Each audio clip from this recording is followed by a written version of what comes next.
Je voudrais dire ici que cette motion de censure du nouveau Front populaire est une mascarade. Les socialistes ont pris leurs responsabilités et ont choisi démocratiquement de ne pas voter cette motion de censure dans l'intérêt supérieur de notre pays. Alors que le Rassemblement national et le Parti socialiste viennent de sauver le gouvernement Bayrou de la censure, ils permettent ainsi l'adoption du budget le plus austéritaire de toute la Ve République. Comme le détaillent justement Aurélie Trouvé et Adrien Clouet. Notre pays connaît un sentiment de submersion macroniste.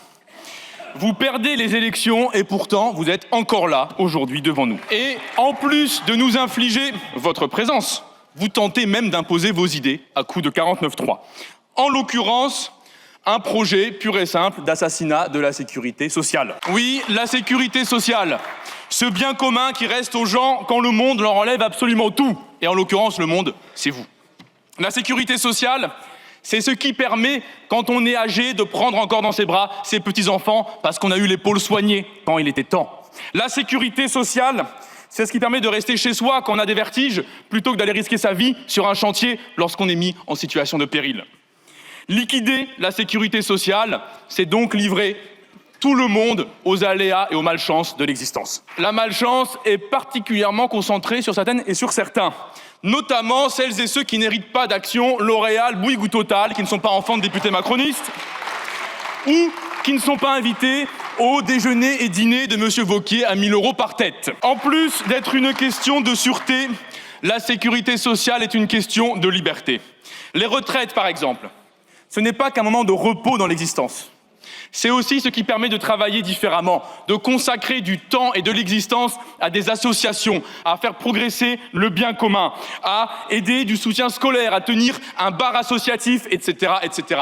Bref, un acquis, une conquête comme celle des retraites, c'est la liberté de travailler sans valoriser du capital, mais en valorisant des êtres humains. C'est la liberté qui est aussi en jeu dans ce vote. Vous voulez les gens victimes, nous les voulons libres. Première raison de vous censurer. Une raison pour laquelle M. Barnier est tombé avant vous. Et grâce à sa chute, merci à lui d'être tombé, les pensions de retraite ont augmenté au 1er janvier. Les soignantes et les soignants n'ont pas subi 5 milliards de coupes budgétaires. Bravo et merci la censure. Cependant, puisque vous êtes et arrogant et fainéant, ça fait beaucoup de tard, mais malheureusement la situation est celle-ci, vous nous présentez un copier-coller, une pure photocopie du projet de loi de financement de la sécurité sociale que M. Barnier avait déjà déposé ici et pour lequel il était déjà tombé. Je vais vous rassurer, les mêmes causes produisent les mêmes effets, donc tout répit que vous auriez aujourd'hui ne serait qu'un crédit donné dans les jours qui viennent. Ce texte comporte 130 articles qui vise à assécher l'intégralité des caisses de la sécurité sociale. Vous voulez assécher, vider les caisses accidents du travail, vous voulez vider les caisses des retraites, vous voulez vider les caisses des maladies professionnelles, bref, vous avez mené une opération de guerre contre les droits de toutes et de tous. Et je voudrais dire un mot, notamment du sujet des retraites, car au cours de nos discussions, nous avons refusé de transposer votre réforme de la retraite à 64 ans dans les annexes de ce texte-là. Nous l'avions voté en majorité en commission des affaires sociales et évidemment, qui est venu au secours de la Macronie pour abroger ce vote? Le Rassemblement national. Toujours mobilisé quand il faut sauver un coup Barnier, un coup Bayrou, en tout cas toutes les idées libérales les plus pourries qui vivent dans ce pays. Ça va les gardes-chours, on assume? D'accord. Depuis deux semaines, le gouvernement multiplie les tours de passe-passe pour bener avec la complicité active de l'empire à fake news Bolloré. Un exemple simple, celui de l'assurance maladie. François Bayrou a annoncé qu'il mettrait 1,3 milliard en plus, mais Michel Barnier voulait en couper 5. Il n'y a pas besoin de faire maths sup, maths spé pour comprendre qu'au final, on en coupera 3,7. 5 moins 1,3. C'est pourquoi, depuis cette tribune, je demande votre censure en songeant aux salariés en lutte dans tous les hôpitaux de ce pays. Parce que désolé, collègues, mais là, vous vous foutez d'eux.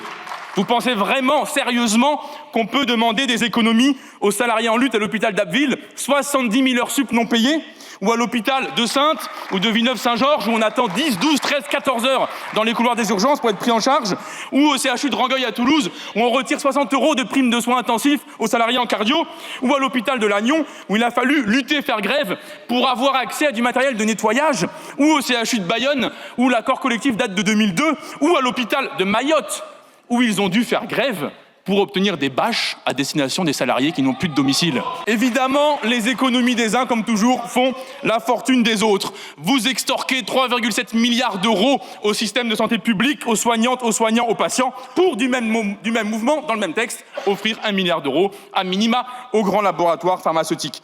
Suivez le Grisby, vous comprendrez les amis. Vous vous réveillez un matin et vous nous dites « il faut récupérer de l'argent, on a trop dépensé ». Quelle est l'idée brillante qui vous vient? Faire payer un nouvel impôt aux apprentis eux-mêmes et elles-mêmes. En l'occurrence, la CSG et la CRDS. Vous voulez faire raquer 400 € par an à des apprentis? Vous vous rendez compte que vous allez faire payer les jeunes en formation qui nous nourrissent, qui nous soignent, qui nous coiffent, qui font fonctionner l'industrie? C'est à elles et eux que vous allez demander de rembourser vos excès budgétaires. Vous avez inventé un système où les salariés remboursent l'argent acquis par leur patron. Figurez-vous que rien que d'avoir eu cette idée, je pense que ça mérite de vous renvoyer. Pourquoi allez-vous de plateau en plateau annoncer qu'il faut faire des économies? Certes, votre politique industrielle est un désastre, on a eu l'exemple du Doliprane et des pénuries de médicaments. Mais enfin, le pays n'a jamais été aussi riche de son histoire. Et l'oligarchie ne s'est jamais autant gavée du même mouvement. À votre arrivée au pouvoir, le PIB par habitant s'est élevé à 35 000 €. Aujourd'hui, c'est 40 000. Ça veut dire que les richesses produites par personne dans ce pays ont augmenté de 14% en 7 ans. Je vous demande où est passé l'argent? Où est passé cet argent? Peut-être dans le compte bancaire, les comptes bancaires de Bernard Arnault et consorts qui viennent pleurnicher à longueur de journée à l'idée de contribuer autant que les classes moyennes alors qu'ils se gobergent depuis des années à cause de vos décisions. Cette fascination morbide pour les milliardaires est la seule explication à la situation actuelle.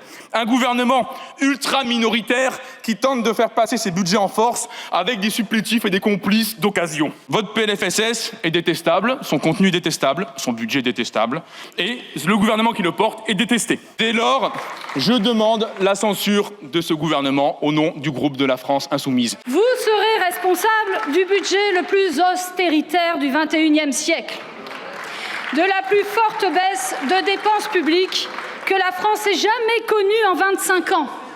Une baisse de 23 milliards d'euros, pire que celle prévue dans le budget de M. Barnier. Vous serez responsable de la plus forte injustice, car vous serez responsable d'appauvrir les gens, et particulièrement ceux qui ont du mal à boucler leur fin de mois. Vous serez responsable d'augmenter les taxes sur l'électricité. 11 millions de ménages, des centaines de milliers d'entreprises qui verront leurs factures s'envoler. Vous serez responsable d'augmenter les taxes sur les petits entrepreneurs, 250 000 artisans, commerçants, indépendants frappés. Vous serez responsable de ruiner un peu plus les entreprises du bâtiment en amputant le budget de la rénovation thermique des logements. Vous serez responsable d'une chute historique.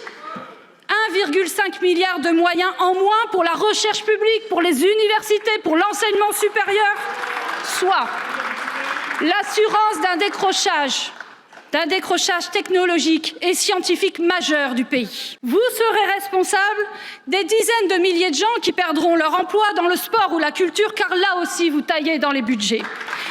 Vous serez responsable d'une France complètement à la traîne face aux défis écologiques. Et vous serez responsable d'une asphyxie budgétaire des communes, des départements, des régions qui se voient privées de 2,2 milliards d'euros. La seule stabilité qu'offre ce budget, en fait, elle est pour les milliardaires, les grands actionnaires que vous refusez de faire contribuer alors qu'ils sont les seuls à avoir profité des 7 ans de la présidence de M. Macron. Ça n'est pas moi qui le dis, c'est la Direction générale des finances publiques dans son dernier rapport. En refusant de faire payer aux ultra-riches leur juste part d'impôt, Monsieur le Premier ministre, vous faites pire que Monsieur Barnier et vous privez encore l'État de 6 milliards de recettes supplémentaires. Vous n'augmentez pas la flat tax, ni la taxe GAFAM, ni la taxe sur les rachats d'actions, ni la taxe sur les transactions financières. Nous en sommes au 25e 49.3 des gouvernements de Monsieur Macron.